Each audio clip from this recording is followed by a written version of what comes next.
அன்பான விடியல் இணைய தொலைக்காட்சி நேயர்களுக்கு இனிய காலை வணக்கம். இன்றைய நிகழ்ச்சிகள் இனிதே தொடங்குகின்றன. முதலில் வரும் நிகழ்ச்சி இன்றைய பாடல். இன்றைய பாடல் நிகழ்ச்சியில் இன்று கவிஞர் செல்வி முத்தமிழினி லோசிகாவின் 2 பாடல்கள் இடம்பெறுகின்றன. வாருங்கள், பாடல்களை கேட்டு ரசிப்போம்.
கடகடவென இடியும் இடிக்குதே, சடசடவென அருவி கொட்டுதே, மடமடவென உடை ஓடுதே, படபடவென பறவை பறக்குதே, கடகடவென நானும் படிப்பனே,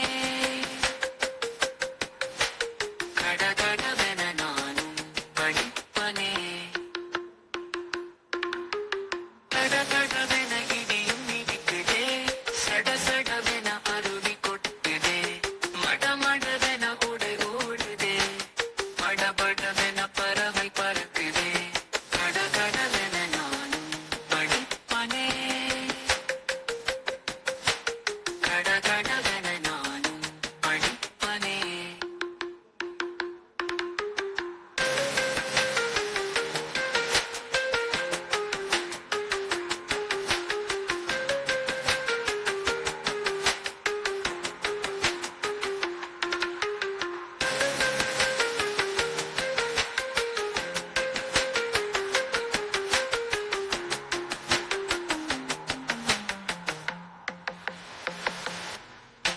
சரசரவென மரங்கள் ஆடுதே, மணமணவென மலர்கள் மலருதே, குடு குடுவென முயல்கள் ஓடுதே, கிடுகிடுவென விலையும் ஏறுது, மளமளவென